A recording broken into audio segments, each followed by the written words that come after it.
বাজান রে, রহমতের নবী এইবার ডাক দেয়া বলে, সাহাবীরা তাড়াতাড়ি করে রশি দিয়াকে বান্ধ, এই মহিলাকে টানা হিচড়া করে নিয়ে যাও, মরুভূমির মধ্যে একটা গর্ত খনন করে বুক পর্যন্ত বালির মধ্যে মাটির মধ্যে গেড়ে দাও, পাথর মেরে সঙ্গে সার করো। বাজান রে, মক্কার মানুষেরাই মহিলাকে পাথর মারতেছে। একজন যুবক নওজোয়ান সাহাবী বড় একটা ধারালো একটা পাথর মহিলার মাথা বরাবর মারছে। মহিলার মাথা ফেটে ফিনকি দিয়া রক্ত বের হয়েছে। এই রক্তের ফোঁটা সাহাবীর জুব্বার মধ্যে লাইগা গেছে। সাহাবী জুব্বা ঝাড়ে আর ডাক দিয়া বলে, জেনাকার মহিলার রক্ত আমার শরীরের মধ্যে আমার জুব্বার মধ্যে লাগছে, আমি মনে হয় নাপাক হয়ে গেলাম। এ বাজান, রহমতের নবী তখন বসা ছিলেন, দাঁড়ায় গেলেন, একটা দৌড় দিয়া সাহাবীর কাছে গিয়া সাহাবীর মুখটা জাপটে ধরলেন আর ডাক দিয়া বললেন, সাহাবী খবরদার এই মহিলাকে আর জেনাকার বলো না।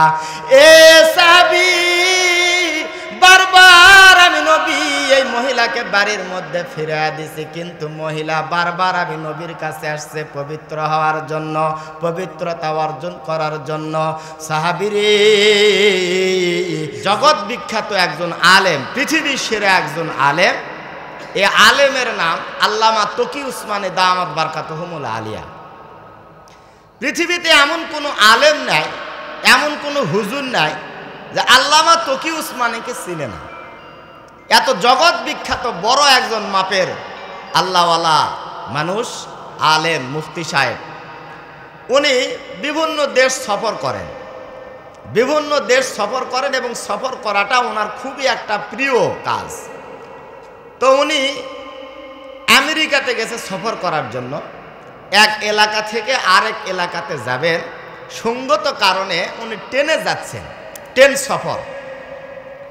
আল্লামা তকি উসমানী দামাত বারকাতুহুমুল আলিয়া ট্রেনের মধ্যে বসে আছেন, দুইজন সফর সঙ্গী আছেন। হঠাৎ করে মাঝপথে ট্রেনটা আটকে গেছে। আপনারা যারা ট্রেনে ঘোরাফেরা করেন, আমি বিশেষ করে মোটামুটি আপনার এই বগুড়ার লাইন আর এই আপনার জয়পুরহাটের লাইন, এই লাইনে যত ফকির মিসকিন টিটি মিটি যা আছে, এগুলা মনে করেন পুরো আমার একদম মুখস্থ। কোন স্টেশন থেকে কোন ফকির উঠবে, কোন স্টেশনে নামবে, একবার আলহামদুলিল্লাহ মুখস্থ আমার। তো কিছু কিছু ট্রেন আছে দেখবেন, সান্তাহারে একবার গেছি, যাওয়ার পরে আমি একজনা ফোনে করছি যে এখন ওই লোকাল ট্রেন আসবে, লোকাল ট্রেনে উঠে যাবো। তো টিটি আমার কিছুক্ষণ পরে এসে করছে যে হুজুর এই ট্রেনের নাম লোকাল ট্রেন না। তো কি এটা? কয়দের নাম 7 আপ ট্রেন। কিছু কিছু ট্রেন আছে ভাইরা আমার, দেখবেন যে স্টেশন ছাড়াও ওরা যেখানে সেখানে থামে। দেখেন নাই ভাইয়া, ট্রেনে চড়ে যাচ্ছে, সঙ্গত কারণে, অনিবার্য কারণে ট্রেনটা মাঝপথে থামে গেছে একটা জঙ্গলের মধ্যে। জানালা দিয়া তাকায় দেখে এত সুন্দর সুন্দর গাছ, যা মনোমুগ্ধকর একটা পরিবেশ। এই গাছের ভিতরে আরেকটা গাছ দেখা যায়, এই গাছের লতা পাতা এত সুন্দর যে হুজুর আর ট্রেনে বসে থাকতে পারলেন না। শুনলেন যে দীর্ঘ সময় দেরি হবে, উনি হাঁটি হাঁটি পা পা করে এই দিক সেই দিক করতে করতে ওই গাছের কাছে গেছে। যাওয়ার পরে আল্লামা তকি উসমানী দামাত বারকাতুহুমুল আলিয়া এই গাছটাতে উনি টাচ করবেন, হাতটা মোটামুটি কাছাকাছি গেছে। এমন সময় পিছন থেকে ওনার খাদেম বলতে, হুজুর হুজুর আপনি হাত দিবেন না এই গাছে। বলে কেন? বলে এই গাছটা দেখতে অত্যন্ত সুন্দর, কিন্তু এই গাছের হাকিকত আপনি জানেন না। বলে কি হাকিকত? বলে এই গাছের মধ্যে কেউ যদি হাত লাগায়, ইচ্ছাকৃত অনিচ্ছাকৃত কেউ যদি তার শরীরকে টাচ করে, এই লোকটা 2 থেকে 3 মিনিটের মধ্যে লোকটা মারা যাবে। আল্লামা তকি উসমানী দামাত বারকাতুহুমুল আলিয়া বললেন, এই গাছটা এত ভয়ঙ্কর গাছ, কিন্তু সরকার কাটে না কেন? সফর সঙ্গী খাদেম বললেন, হুজুর এই গাছ থেকে আপনি দেখেন সুন্দর একটা রাস্তা, 1 থেকে 1.5 মিনিটের মাথায় একটা গাছ পাওয়া যাবে। আল্লামা তকি উসমানী দামাত বারকাতুহুমুল আলিয়া উনি এই রাস্তা দিয়ে কিছু দূর গেলেন, 1 থেকে 1.5 মিনিট। আর এই গাছটা ছুলে মানুষ মরবে কয় মিনিট ভাইয়া বলেন তো? 3 মিনিট। আর এই গাছ থেকে আরেকটা গাছের রাস্তা সুন্দর করে দেওয়া আছে, অন্য কোথাও যেতে পারবে না, শুধু এই রাস্তা দিয়ে যাবে। 1 থেকে 1.5 মিনিট তিনি হেঁটে গেলেন। যাওয়ার পরে দেখলেন এখানে আর একটা গাছ। সফর সঙ্গী বলেন, হুজুর ওই গাছটা টাচ করে কোনো মানুষের শরীর যখন বিষাক্ত হয়ে যাবে, মরার শরণাপন্ন যখন হয়ে যাবে, ওই লোকটা যদি এই রাস্তা দিয়ে এসে এই গাছের মধ্যে যদি আবার হাত দেয়, 1.5 মিনিট পরে ওই লোকটার শরীরের মধ্যে যতগুলা বিষ ঢুকলো সমস্ত বিষ পানি হয়ে যাবে। সুবহানাল্লাহ বলেন। আল্লামা তকি উসমানী দামাত বারকাতুহুল আলিয়া এই গাছটার থেকে ওই গাছের কাছে যাওয়ার পরে দাঁড়ায়া থেকে জগৎবাসীর জন্য একটা ওয়াজ করলো। প্রিয় ভাইরা আমার, এই বিশ্ববিখ্যাত বরেণ্য আলেম আল্লামা তকি উসমানী এই গাছ থেকে ওই গাছের কাছে যায় আপনার আমার সকল মানুষের জন্য, কিয়ামত পর্যন্ত আনেওয়ালা মানুষের জন্য বিশ্ববিখ্যাত আলেম কি ওয়াজ করলো, এই ওয়াজটাকে আমাদের শোনার দরকার আছে না নাই? এ ভাইরা কথা বলেন, আছে না নাই? একটা তাকবীর দান, লিল্লাহে তাকবীর। এই আওয়াজ দেয়া তো 10 মিনিট মনে হয় চলবে। কি আওয়াজ দিলেন এটা? আওয়াজ বুলন্দ করে জোরে করে বলেন লিল্লাহে তাকবীর। হয় নাই ভাইয়া, হয় নাই, জোরে বলতে হবে লিল্লাহে তাকবীর। বাস আমার ভাইরা, আমার বন্ধুগণ, আল্লাহ রাব্বুল আলামিন জানায়া দিলেন, ইয়া আইয়ুহাল্লাযীনা আমানু তুবু ইলাল্লাহি তাওবাতান নাসুহা। আল্লাহু আকবার। আল্লাহ রাব্বুল আলামিন জানায়া দিলেন, আমার বান্দা, আমার বান্দি, এ মুমিন বান্দা, মুমিন বান্দিরা, গুনাহ করছো শয়তানের ধোকায় পড়ে, নফসের ধোকায় পড়ে। বান্দা আমার, বান্দি আমার, এ বান্দা বান্দি, কোনো চিন্তা করো না, কোনো টেনশন করো না, পেরেশানি হয়ো না। বান্দা, তোমরা যদি গুনাহ করার পরে খালেস তওবা করো, বিশুদ্ধ তওবা করো, আশা রাখো আমি আল্লাহ তোমাদের রব তোমাদের গুনাহগুলিকে মাফ করে দিব। জোরে কোন সুবহানাল্লাহ। আর একবার জোরে কোন সুবহানাল্লাহ।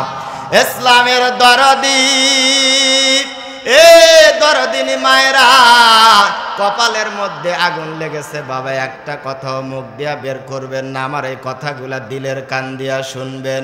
বাবাজি, রহমতের নবী বসে আছেন, এমন সময় একটা মহিলা আসলেন।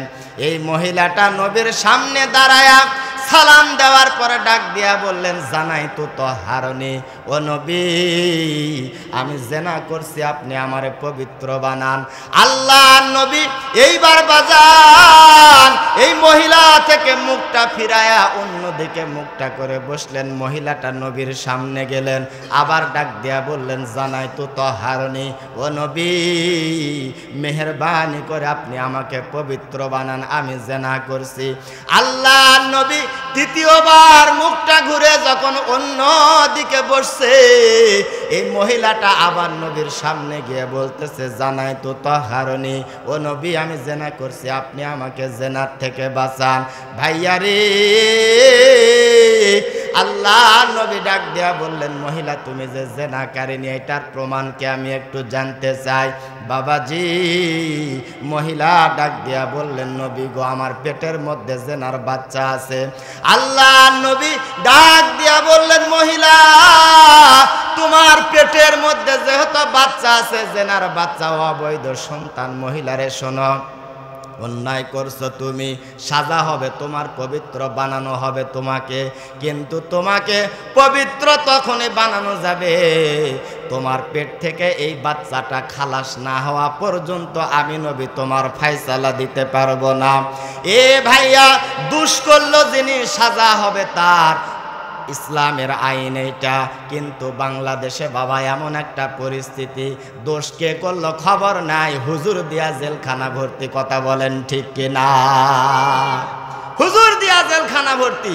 এ ভাইরা, কি ভেলকিবাজি, কি ভেলকিবাজি শুরু হলো বাবা। হাতের মধ্যে মিন্দি দিয়া জেলখানার থেকে বের হচ্ছে, আর আলেম পায়ের মধ্যে, মাজার মধ্যে ডান্ডা বেরি দিয়া একটা ব্যাগ নিয়ে জাতির সামনে উপস্থাপন করা হচ্ছে।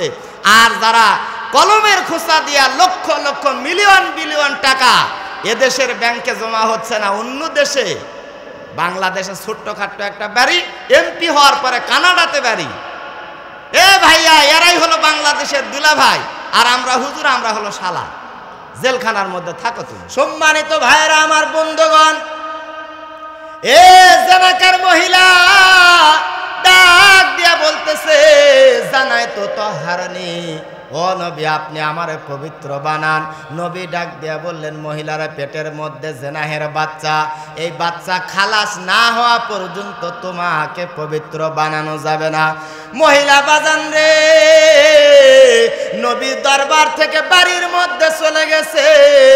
মহিলার একটা মিনিট, একটা ঘন্টা, একটা দিন যেন বিশাল বড় বড় মনে হচ্ছে, কারণ এই মহিলাটা গুনাহ নিয়ে কবরের মধ্যে যাইতে চায় না। এ ভাইয়া, গুনাহ নিয়ে কবরের মধ্যে গেলে কিন্তু কবর আপনাকে ক্ষমা করবে না। হযরতে আবু যর গেফারি গভীর রাত্রিতে কবর খনন করা হয়ে গেছে, ডাক দিয়া বলে, কবর রে, তোমার ভিতরে আজকে এমন একটা মহিলা আসবে, তোমার জীবন ধন্য। এ কবর তুমি আজকে ধন্য হয়ে যাবে।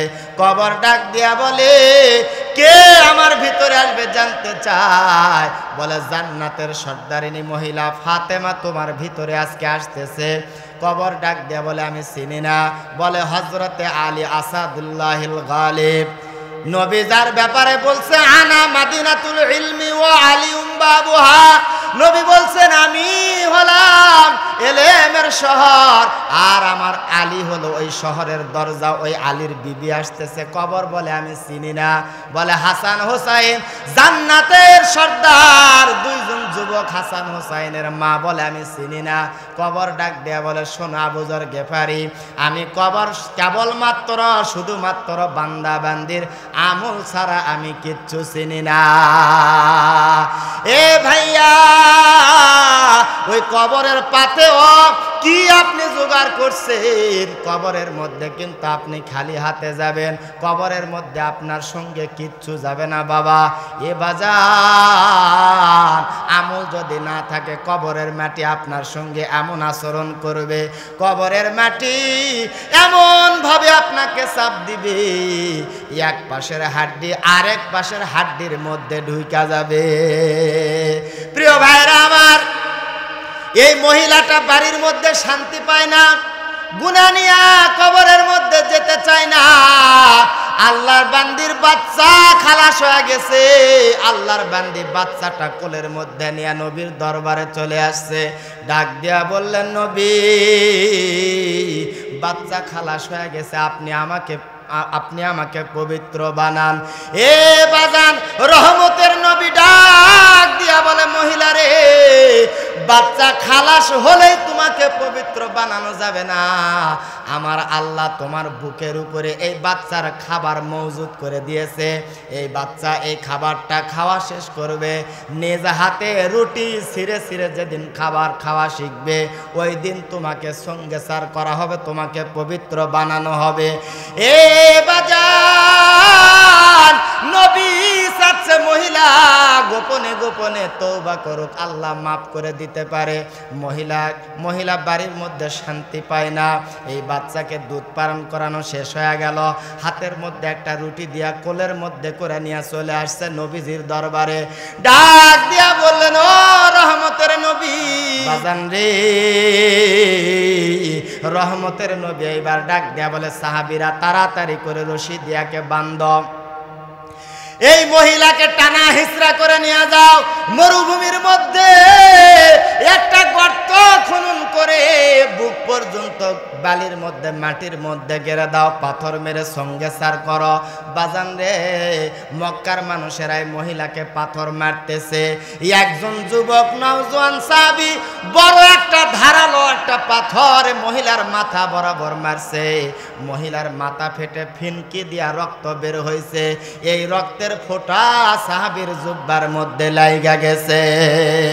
সাহাবী জুব্বা ঝাড়ে আর ডাক দিয়া বলে, জেনাকার মহিলার রক্ত আমার শরীরের মধ্যে, আমার জুব্বার মধ্যে লাগছে, আমি মনে হয় নাপাক হয়ে গেলাম। এ বাজান, রহমতের নবী তখন বসা ছিলেন, দাঁড়ায় গেলেন, একটা দৌড় দিয়া সাহাবীর কাছে গিয়া সাহাবীর মুখটা জাপটে ধরলেন, আর ডাক দিয়া বললেন, সাহাবী খবরদার এই মহিলাকে আর জেনাকার বলো না। এ সাহাবী, বারবার আমি নবী এই মহিলাকে বাড়ির মধ্যে ফিরিয়ে দিছি, কিন্তু মহিলা বারবার আমি নবীর কাছে আসছে পবিত্র হওয়ার জন্য, পবিত্রতা অর্জন করার জন্য। সাহাবীরে, জিব্রাইল কেবল মাত্র মহিলার ব্যাপারে সুসংবাদ দেয়া গেল। এ সাহাবীরা শোনো, এই মহিলা আল্লাহর কাছে যে পরিমাণ তওবা করছে, আল্লাহ তওবা কবুল করছে। এ তওবাকে যদি ভাগ করে মদিনার জমিনে, মক্কার জমিনে যদি দেওয়া হয়, সমস্ত মদিনার গুনাহগারেরা মাপ পেয়ে আল্লাহর জান্নাতের মধ্যে চলে যাবে। জোরে কোন সুবহানাল্লাহ। ইয়া